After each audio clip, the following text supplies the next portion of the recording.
Hi guys, so today I'm going to be doing my February wrap up, showing you all the books that I read in the month of February. So let's get started. The first book I read in February was All the Bright Places by Jennifer Niven. This book follows two people, Finch, who wants to kill himself, and Violet, who is still struggling after her sister's death. Both of them are kind of messed up at the minute, and together though they find that they can be themselves and fully express how they're feeling. They form this sort of friendship and help each other through hard times, and as Violet's life starts to expand and grow because of Finch's life doesn't really go anywhere and it's starting to slowly disappear. And Violet kind of has to come to the realization that she might not be able to save Finch. I have done a book review on this if you are interested, so I will leave that in the description below, but basically I love this book. It was absolutely fantastic, and if you see it around you should definitely pick it up.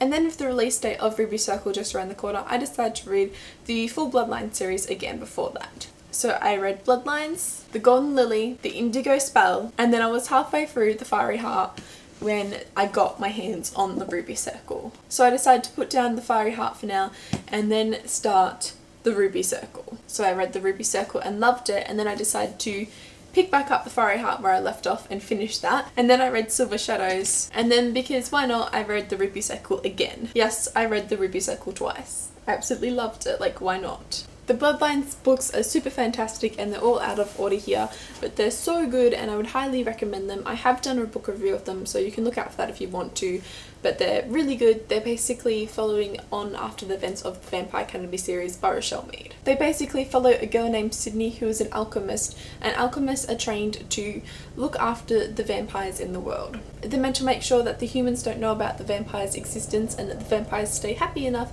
and don't kind of fuck up. And Sydney is sent on an important mission to look after one of the very important vampires. If you want to know more about this series, if you don't know what it's about, or if you want to hear my thoughts on the full entire series, you can check out my Bloodlines series review when that comes out.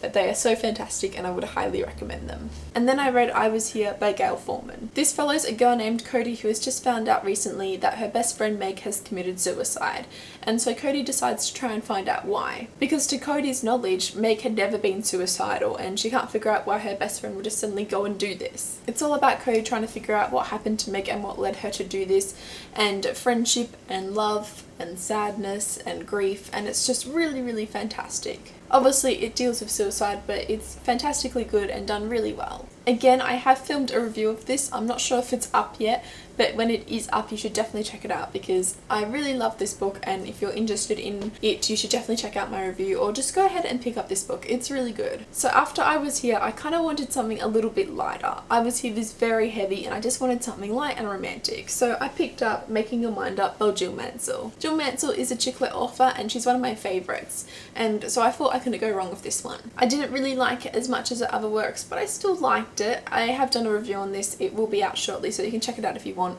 But basically it is about a girl named Lottie. Now Lottie is 30 years old and she's a single mother of 2, and she meets a guy and everything's going good for the guy, but there's only one problem. Her 2 children do not approve of the guy. So it basically follows Lottie's story of trying to figure out what to do in that scenario. But I just found this one was all a little bit too convenient. I felt like everything wrapped up a little bit too conveniently and I had some issues with the storyline and the characters. I do go into these issues further in my review, but basically it just seemed all a little bit too convenient for me. But I still really liked it, and Jill Mansell is still definitely one of my favourite chick lit authors. And then wanting something a little bit different again, I decided to read Half Wild by Sally Green. This is the sequel to Half Bad and it is not out yet. I think it comes out in April or something, but I won it back in December I think through Penguin Teen Australia, and so I'm finally picking it up now and I really liked this one. I like this one a little bit more than Half Bad. I still did have some slight issues with it, but all in all it was pretty good. As it's a sequel, I can't give too much away about the plot, but the first one basically follows a boy named Nathan who is a half code,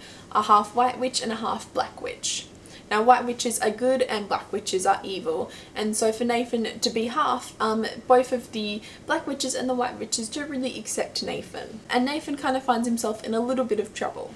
My review of Half Wild should be out a little bit later in the month, but I did really like that one, and so if you did read Half Bad and you enjoyed it, I would recommend the sequel. And then because I was a little bit disappointed with Making Your Mind Up, I wanted to pick up another chick lit novel, and so I picked up Second Chance by Jane Green. Jane Green is again a chick lit author, and she is again one of my favourite chick lit authors. This one didn't disappoint me though, and I rated it 4 out of 5 stars. It's about a group of friends who haven't seen each other in 20 years, and they kind of come together after one of their friends in the group suddenly dies in a terrorist attack. And all the friends have a lot of stuff going on in their own lives, and they have to come together, you know, because they've lost one of their friends, and it's just dramatic, but it's lovely and it's romantic and it's sad and it's heartwarming and it's beautiful. The next book I picked up is again another chick lit novel, and it is How to Break Your Own Heart by Maggie Alderson. This book is about a woman named Amelia who is 37 and happily married to her husband. Now their marriage has a few issues, but all in all they're pretty happily married. However, Amelia has one kind of big issue. She really wants a baby and her husband is not interested at all in having children.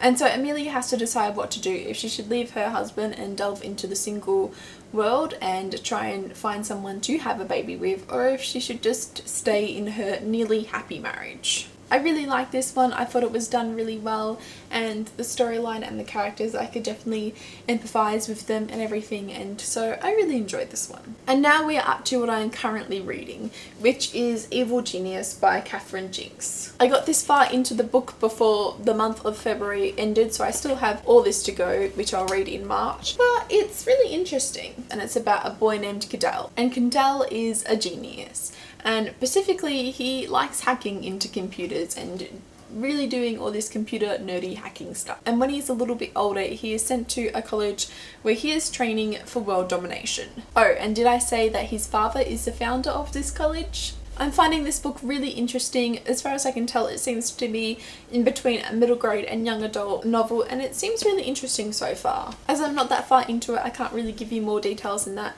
but so far I am enjoying it. So these are all the books I read in the month of February. Altogether there are 12 books, but I read Ruby Cycle twice, so technically I read 13 books in the month of February. And all in all, I would say it was a pretty diverse reading month in terms of between chick lit and young adult. I would love to know what your favourite read of the month of February was. Mine was definitely All the Bright Places by Jennifer Nyman. So yeah, that's it for my February wrap up. I hope you enjoyed. If you did, don't forget to give this video a thumbs up, and I'll see you next time. Okay, bye!